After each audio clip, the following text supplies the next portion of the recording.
Guys, welcome back to my channel. आज का हमारा topic class 12 chapter 1 variations in psychological attributes यही है। आज हम पास्ट मॉडल के बारे में पढ़ेंगे और इसके बाद एक और टॉपिक आता है interplay of nature and nurture, इसके बारे में भी देखेंगे। तो planning, attention, arousal and simultaneous successive model of intelligence, इसी को पास्ट मॉडल ऑफ इंटेलिजेंस के नाम से भी जानते हैं। ठीक है, तो ये मॉडल जेपी दास, जैक नागलिरी और कर्बी तीनों ने मिलकर लिया था 1994 में। और इस मॉडल के हिसाब से इंटेलेक्चुअल एक्टिविटी के अंदर 3 न्यूरोलॉजिकल सिस्टम की इंटरडिपेंडेंट फंक्शनिंग आती है। इन तीनों एक साथ काम करते हैं और इनको फंक्शनल यूनिट्स ऑफ ब्रेन भी कहते हैं। यूनिट्स रिस्पॉन्सिबल होती हैं क्या काम करने के लिए? अराउजल या अटेंशन के लिए, मतलब एक इंसान को अवेयर करने के लिए। जब बाहर से स्टिमुलस आ रहा है तो अलर्ट होने में। कोडिंग और प्रोसेसिंग, जो कि इन्फॉर्मेशन का हर पर्सन करता है, हर पर्सन का माइंड इन्फॉर्मेशन को प्रोसेस भी करता है अलग अलग तरीके से, जिसमें मेन 2 तरीके हैं, साइमल्टेनियस और सक्सेसिव तरीके से। और कोडिंग करना, दिमाग में बिठाना, नोट करना, एनकोड करना किसी भी इन्फो को, फिर बाद में रिटेन करना, जो कि मेमोरी चैप्टर में भी हम देखेंगे 11th क्लास वाला जो था वहाँ पर। और प्लानिंग कि कौन सा एक्शन कैसे करना है। तो ये तीनों यूनिट, मतलब जो यूनिट्स होती हैं वो रिस्पॉन्सिबल होती हैं इन 3 कामों के लिए: अराउजल या अटेंशन, कोडिंग या प्रोसेसिंग ऑफ इंफॉर्मेशन और प्लानिंग। अराउजल, अटेंशन, जब भी स्टेट ऑफ अराउजल जो आती है, ये किसी भी बिहेवियर को करने के लिए बेसिक है। ऑब्वियसली बात है, कोई भी बिहेवियर, कोई भी एक्शन तभी लिया जाता है जब बाहर से कोई स्टिमुलस आता है, हम उसके प्रति रिएक्ट करते हैं, तभी रिस्पॉन्ड करते हैं, उसके प्रति रिएक्शन देते हैं अपना। तो बिहेवियर होता तब है जब हम अराउज हुए या अवेयर हुए, यानी कि हमें स्टिमुलस का मतलब सेंस हुआ, हमने स्टिमुलस को परसीव करा, स्टिमुलस हमें फील हुआ, तभी हमने उसके प्रति रिएक्ट करा, कोई बिहेवियर दिखाया। ठीक है, तो ये जो अराउजल का स्टेट है ये बेसिक है किसी भी तरह के बिहेवियर को करने के लिए, कोई भी बिहेवियर जो हम दिखा रहे हैं उसके लिए। और ये हेल्प करता है हमें कि हम स्टिमुलस को अटेंड कर सकें, जो स्टिमुलस हमारे पास आ रहा है, जिसे हम सेंस और फील करके उसके प्रति फिर रिएक्ट करेंगे ना। अराउजल और अटेंशन इनेबल करता है एक पर्सन को कि वो इन्फॉर्मेशन को प्रोसेस कर पाए, और ऑप्टिमल लेवल ऑफ अराउजल जो है वो फोकस करता है हमारा अटेंशन कुछ इम्पॉर्टेंट रेलेवेंट चीज़ें जो होती है ना किसी भी प्रॉब्लम की, किसी भी दिक्कत की, उसके ऊपर हमारा फोकस या कंसंट्रेशन बनाता है। ऑप्टिमल लेवल ऑफ अराउजल का मतलब क्या होता है कि मतलब जितना नीडेड है, जितना रिक्वायर है, जितना चाहिए उतना ही है, ना ज़्यादा कम, मतलब ना बहुत ज़्यादा, ना ओवर और ना बहुत कम, एकदम लिमिटेड या लैक हो रही है, ऐसा भी नहीं। यानी कि हम लोग स्टिमुलाई के प्रति बहुत ज़्यादा अवेयर भी नहीं है, हमें स्टिमुलस से बहुत ज़्यादा कुछ फ़र्क भी नहीं पड़ रहा, हम इसके प्रति बहुत ओवर रिएक्ट भी नहीं कर रहे, और ना ही हम स्टिमुलस के प्रति इतने मतलब वो हैं अवेयर इस हिसाब से हैं कि हमें पता ही नहीं चल रहा कि बाहर से कोई स्टिमुलस भी आया है। बिल्कुल ऑप्टिमल लेवल ऑफ अराउजल हुआ है, और वही होना चाहिए, वही बेस्ट और ठीक रहता है एक ह्यूमन बॉडी के लिए। और जब माइंड इतना अवेयर हो जितना उसे होना चाहिए, जितना नीड है, जितने की ज़रूरत है, तो वही ठीक है, उसी हिसाब से वो ढंग से फिर सही तरीके से रिस्पॉन्स कर पाएगा। तो optimal level of arousal focus करता है हमारी अटेंशन को कुछ इंपॉर्टेंट एस्पेक्ट्स जो हैं, कुछ इंपॉर्टेंट चीज़ें जो हैं प्रॉब्लम की, मेन वहाँ पर फोकस करने में, वहाँ पर कंसंट्रेट करने में। बहुत ज़्यादा या बहुत कम अराउजल जो है वो इंटरफेयर कर सकता है हमारे अटेंशन के साथ, यानी हम ढंग से फोकस नहीं कर पाएंगे बहुत ज़्यादा अराउजल के साथ भी या बहुत कम अराउजल के साथ भी। तो ये बैड है, मतलब गलत है, ये होना नहीं चाहिए, रॉन्ग है बिल्कुल। एग्ज़ाम्पल, जैसे कि हमें हमारी टीचर ने बोला है किसी टेस्ट के बारे में, जो कि वो लेगी टेस्ट आगे जाके कभी भी, उसने ऐसा प्लान करा कि हमारा वो टेस्ट लेगी कल, परसों, तरसों या 1 हफ्ते बाद। और इसकी वजह से हम कुछ स्पेसिफिक चैप्टर्स उठाएंगे, उनके प्रति इतने हम लोग कॉन्शियस हो जाएंगे, अवेयर हो जाएंगे, अलर्ट हो जाएंगे कि हाँ, हमें अब तैयारी करना शुरू कर देना चाहिए, और इतना कुछ है टेस्ट के अंदर जो मैं हमसे पूछ सकती है, तो हमें थोड़ा बहुत पढ़ना शुरू कर देना चाहिए, बेसिक पता होना चाहिए, जिससे कि हम एंड तक थोड़ा रिवाइज़ कर लें। तो हम ऐसे माइंड में अपनी स्ट्रैटेजी बनाएंगे, और हम इतने मतलब अराउज हो जाएंगे कि हम अटेंड कर पाएँ कुछ स्पेसिफिक चैप्टर्स को उस टाइम पे।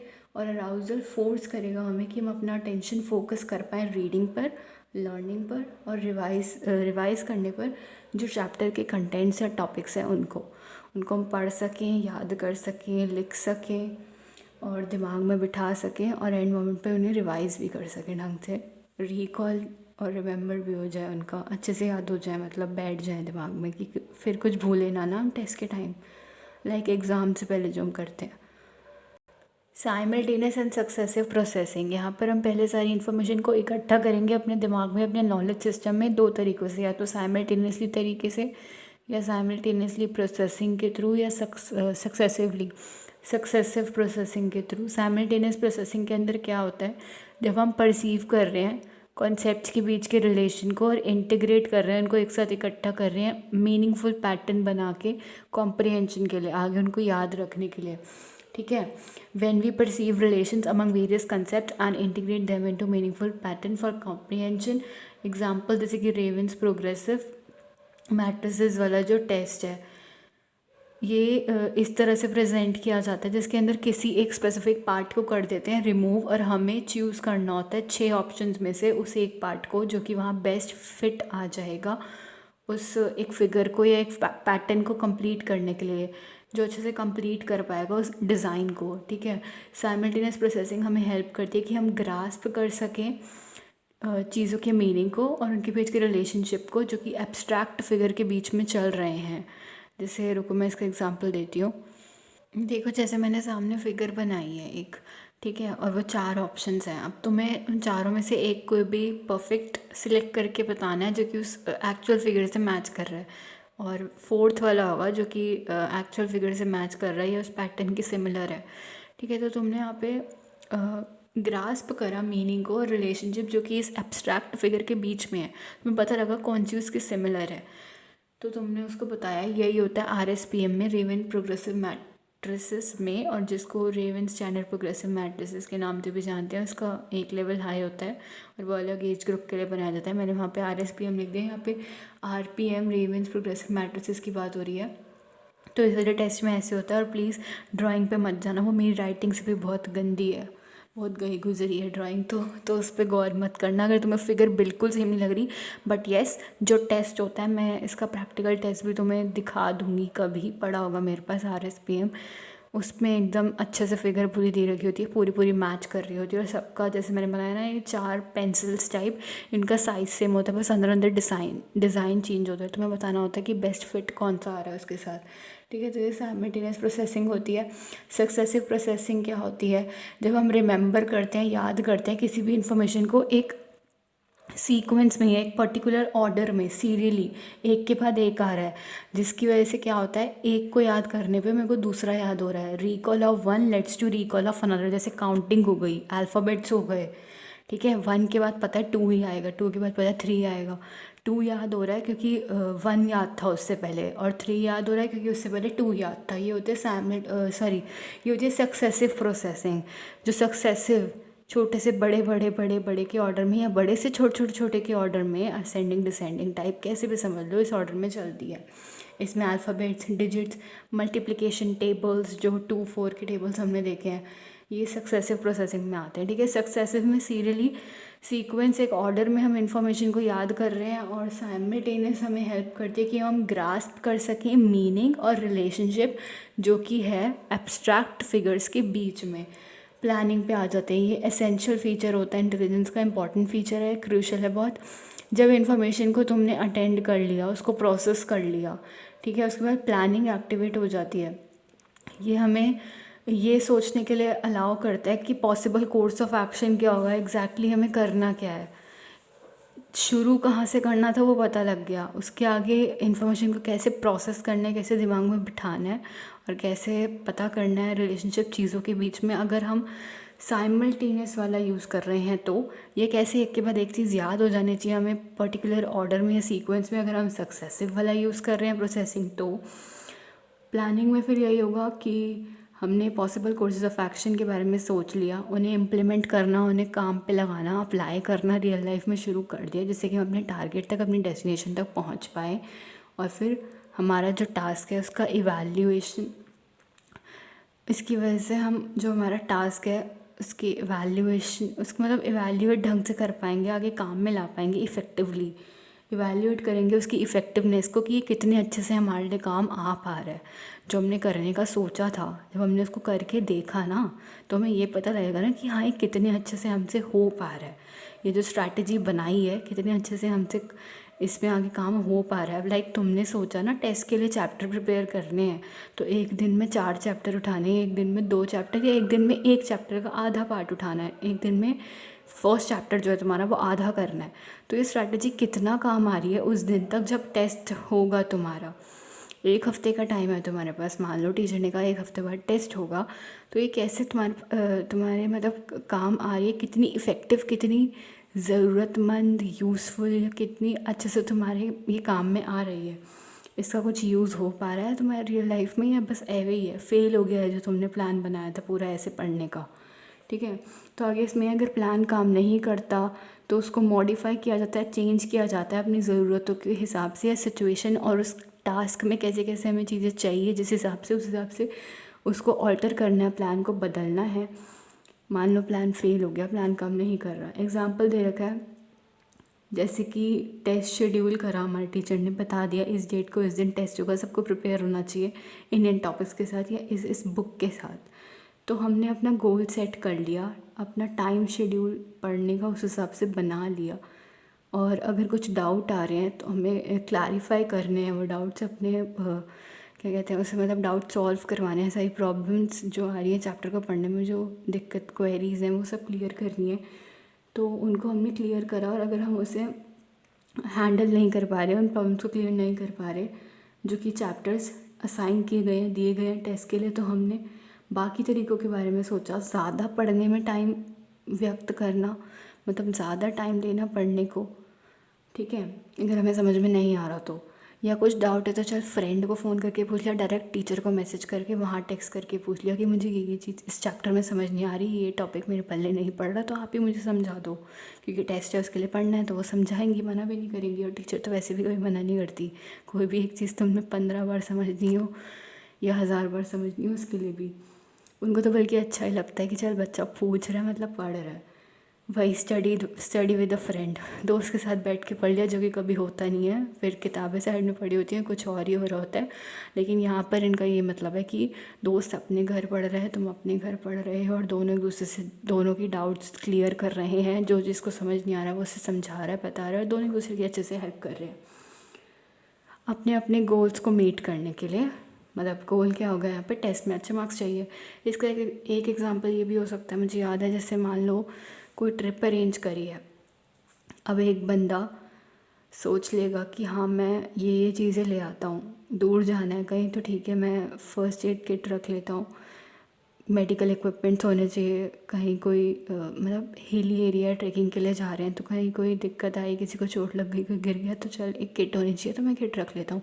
तो हम गैस स्टोव और ऑक्सीजन का वो जो आता है ना गैस वाला, वो रख लो, क्योंकि हिली एरियाज़ में जा रहे हैं तो ज़रूरत पड़ सकती है।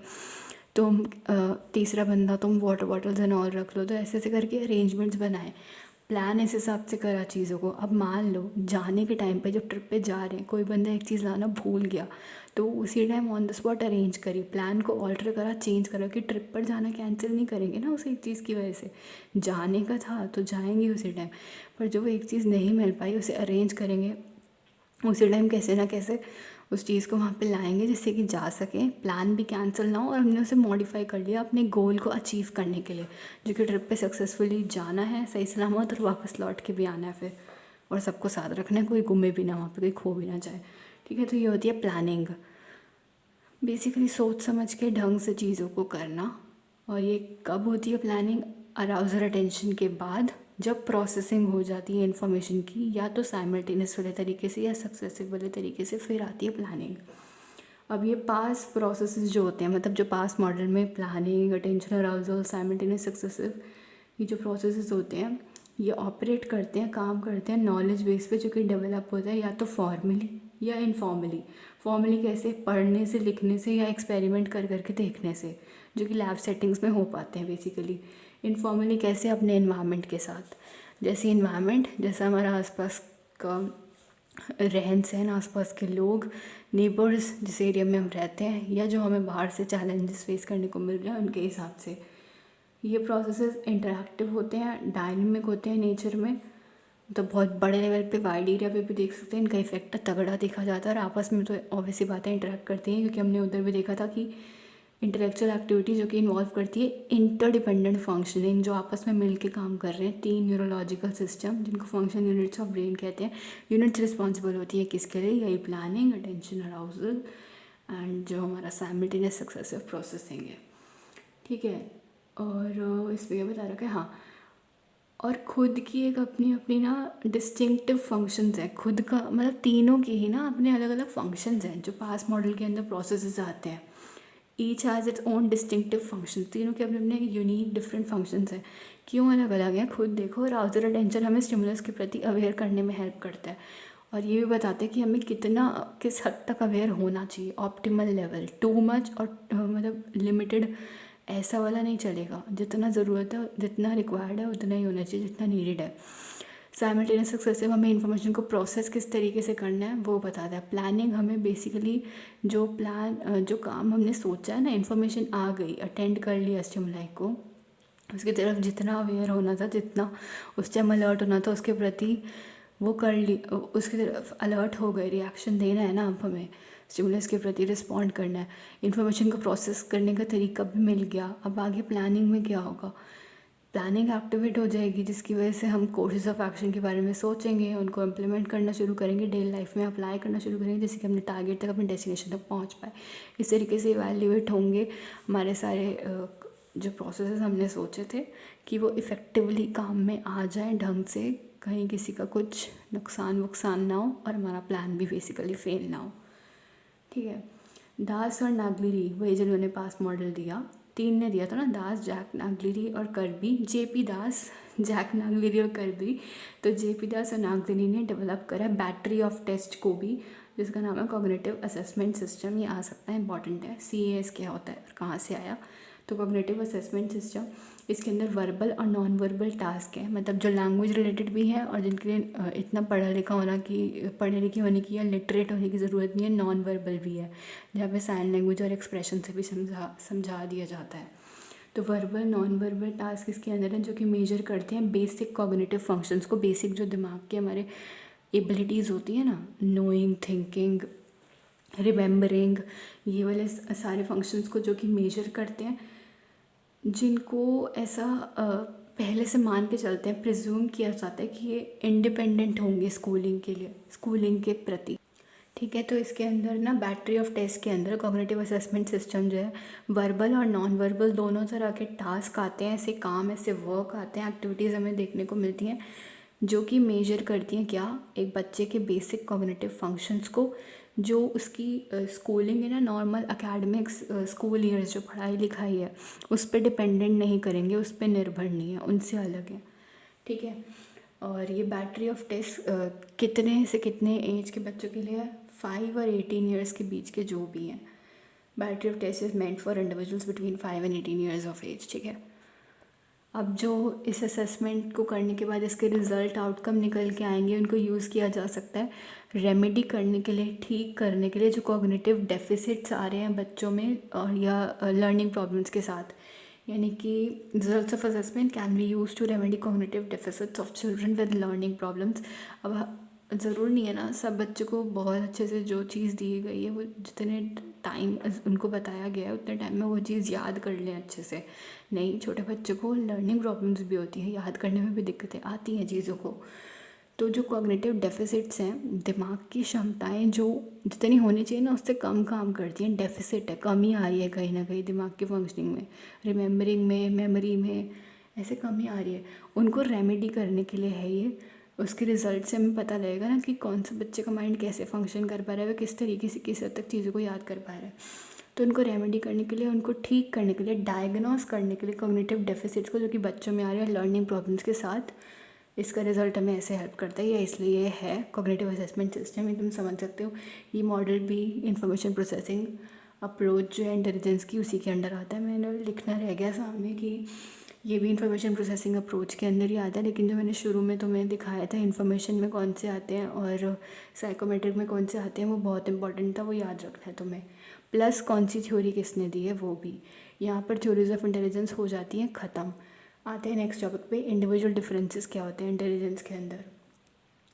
क्यों कुछ लोग ज़्यादा इंटेलिजेंट होते हैं दूसरे से, क्या उनकी हेरिडिटी जीन्स और बायोलॉजी की वजह से ऐसा होता है, जो पेरेंट्स से इनहेरिटेंस की वजह से बच्चों में जो चीज़ें आ रही हैं बर्थ के बाद ही, मतलब बाय बर्थ से उनमें ये एबिलिटीज़ हैं, इस वजह से ऐसा होता है जो एक जनरेशन से दूसरी जनरेशन में पास ऑन हो रही है हेरिडिटी के थ्रू, या फिर जो उनके इन्वायरमेंटल फैक्टर, जिस एरिया में जिस टाइप के इन्वायरमेंट में वो रहते हैं उसके इफ़ेक्ट्स पड़ रहे हैं उस बच्चे के ऊपर, वो असर डाल रहे हैं।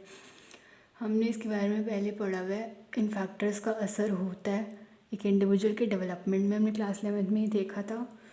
मैं बता दूंगी 12th की बुक के बाद 11th की बुक भी पूरी, अगर तुम लोग डिमांड करोगे तो, लेकिन मैंने पहले 12th उठाना ज़रूरी समझा। मतलब मेरे को लगा कि ये पहले बता दूं। बताना वैसे 11th चाहिए था, स्टिल बहुत सारे थे ऐसे जिनको 12th में हेल्प चाहिए थी, वहीं से डिमांड आई तो मैंने 12th शुरू किया।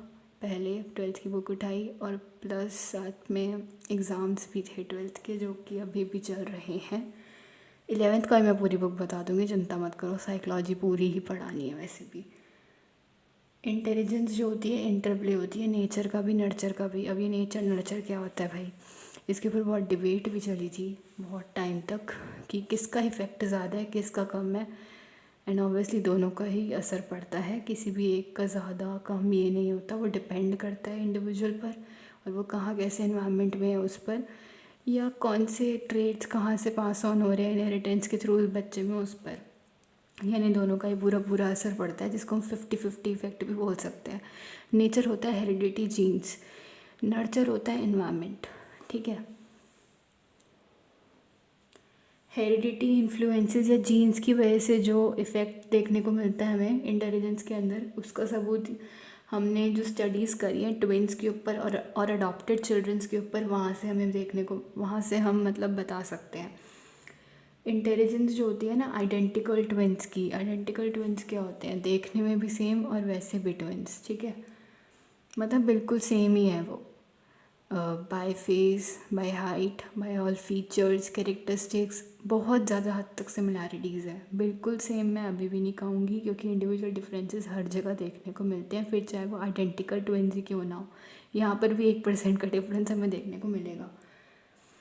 आइडेंटिकल ट्विंस तुम्हारे समझने के लिए वही हो सकते हैं, मतलब जो ट्विंस भी हैं शक्ल से भी सेम दिखते हैं, कि ट्विंस वो भी होते हैं जो शक्ल से सेम नहीं दिखते पर ट्विंस हैं, वो फ्रेटर्नल हैं, इनके बारे में भी देखेंगे हम आगे। ये वो वाले हो सकते हैं या वो वाले होते हैं जिनको फ़ीवर साथ में हो रहा है, बेसिकली इनकी तबीयत भी ख़राब साथ में हो रही है, या सेम चीज़ से इनको एलर्जी है, और ज़्यादातर लाइकिंग्स डिसलाइकिंग इनकी मैच होती है। इनके जो कोरिलेशन आता है ना, मतलब इनके बीच में जो सिमिलैरिटी देखी जाती है, जो मैच इन दोनों के बीच में, जिस तरीके से कंपैटिबिलिटी बोल लो, कोरिलेशन का सिंपल मतलब है कि दोनों के बीच में कनेक्शन और लिंक कितना है, दोनों सेम डायरेक्शन में कितना जा रहे हैं, तो ये पॉजिटिवली कोरिलेट करते हैं बहुत हद तक। आइडेंटिकल ट्विंस जिनको साथ में पाल पोस के बड़ा किया जाता है, उनका कोरिलेट होता है इंटेलिजेंस लेवल 0.90 हद तक। ठीक है, ट्विंस जिनको सेपरेट कर लिया जाता है बचपन में ही, चाइल्डहुड में, लेकिन फिर भी वो कंसिडरेबल सिमिलैरिटी दिखाते हैं अपने इंटेलेक्चुअल, पर्सनालिटी और बिहेवियरल कैरेक्टरिस्टिक्स में, मतलब दिमाग उनका कैसे चल रहा है, उनका पर्सनालिटी कैसी है, जो कि वही relatively enduring characteristics, life long हमारे साथ रहने वाली हमारी कुछ आदतें जो हमारे बारे में बहुत कुछ बता जाती हैं, और बिहेवियरल कैरेक्टरिस्टिक्स, कब कैसे सिचुएशन में हम कैसे बिहेव करेंगे। ठीक है, इंटेलिजेंस जो होती है आइडेंटिकल ट्विंस की, जिनको अलग अलग इन्वायरमेंट में पाल पोस के बड़ा किया गया है, वो कोरिलेट करती है 0.72 के हिसाब, मतलब 0.72 उनकी आती है बेसिकली। फ्रेटर्नल ट्विंस जिनको साथ में पाल पोस के बड़ा किया गया है, उनकी कोरिलेट करती है ऑलमोस्ट 0.60, और ब्रदर्स और सिस्टर्स जिनको साथ में पाल पोस के बड़ा किया गया है, जो कि ट्विंस नहीं है, नॉर्मल ब्रदर सिस्टर्स हैं, बहन भाई, 0.50 आती है उनकी, कोरिलेट इस हिसाब से करता है इंटेलिजेंस लेवल। सिबलिंग्स जो कि अलग अलग हिसाब से, मतलब अलग अलग इन्वायरमेंट में पाले गए हैं, रियर्ड अपार्ट, एक दूसरे से दूर थे, सिबलिंग्स अलग अलग हिसाब से, मतलब हाँ वही लिखा है कि सिबलिंग्स रियर्ड अपार्ट, कोरिलेट 0.25, इनकी 0.25 हद तक आती है, इनके बीच में कनेक्शन इतना होता है इंटेलिजेंस लेवल में। कंफ्यूज मत होना, सिबलिंग्स कज़न जो कि अलग अलग इन्वायरमेंट में पाल पोस के बड़े किए गए हैं। दूसरा लाइन ऑफ एविडेंस ये आती है कि जो स्टडीज़ है अडॉप्टेड चिल्ड्रन की, वो ये दिखाती है कि चिल्ड्रन, बच्चों का इंटेलिजेंस ज़्यादा सिमिलर होता है अपने बायोलॉजिकल पेरेंट्स से रादर देन अडॉप्टिव पेरेंट्स से। यानी कि कोई बच्चा था, अब उसके असली में कोई पेरेंट्स होंगे जिन्होंने उसको जन्म दिया, उसे पैदा किया, ठीक है। अब उसके असली में कोई पेरेंट्स होंगे, उसके बाद उन्होंने उसे छोड़ दिया, कहीं भी छोड़ दिया, मंदिर के बाहर, धर्मशाला में, कहीं पर भी, मतलब उसके जो असली पेरेंट्स थे उसके पास नहीं है अब, ठीक है, उनसे अलग हो गया। तो कोई और पेरेंट्स आए जिन्होंने उसे अडॉप्ट कर लिया। अब ये बोल रहे हैं कि जो अडॉप्टिव चिल्ड्रन के ऊपर स्टडीज़ करी गई हैं वो ये दिखाती है, उनसे ये पता लगता है कि जो बच्चे का इंटेलिजेंस है ना, वो ज़्यादा सिमिलर होगा उसके बायोलॉजिकल पेरेंट्स से एज़ कम्पेयर टू उसके अडॉप्टिव पेरेंट्स से। यानी कि जिन पेरेंट्स ने उसे जन्म दिया उसका इंटेलिजेंस लेवल ज़्यादा उनसे मैच करेगा, उनसे मैच नहीं करेगा ज़्यादा जिन्होंने उसको बाद में अडॉप्ट कर लिया, जिन्होंने उसको पाल पोस के बड़ा किया, ठीक है। उनसे ज़्यादा सिमिलर नहीं होगा, बल्कि जिन्होंने उसको बर्थ दिया ना, उनसे ज़्यादा इंटेलिजेंस लेवल उसका सिमिलर होगा।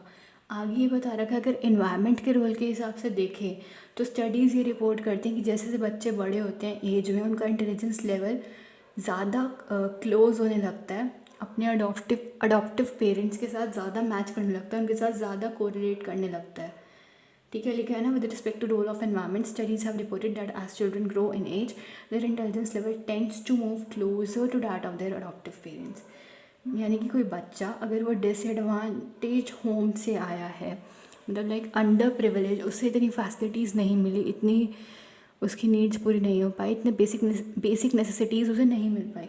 कोई बच्चा डिसएडवांटेज होम से आ रहा है और उसको ऐसी किसी फैमिली ने अडॉप्ट कर लिया जो कि बहुत ज़्यादा हायर इकोनॉमिक स्टेटस और स्टैंडर्ड वाली है, बहुत अमीर टाइप के, जिसके अंदर, तो क्या होगा, उसके इंटेलिजेंस स्कोर में ना बहुत जल्दी बहुत ज़्यादा लेवल तक इंक्रीज आने लग जाएगा। लिखा है, children from disadvantage homes adopted into families with higher economic status exhibit large increase in their intelligence score.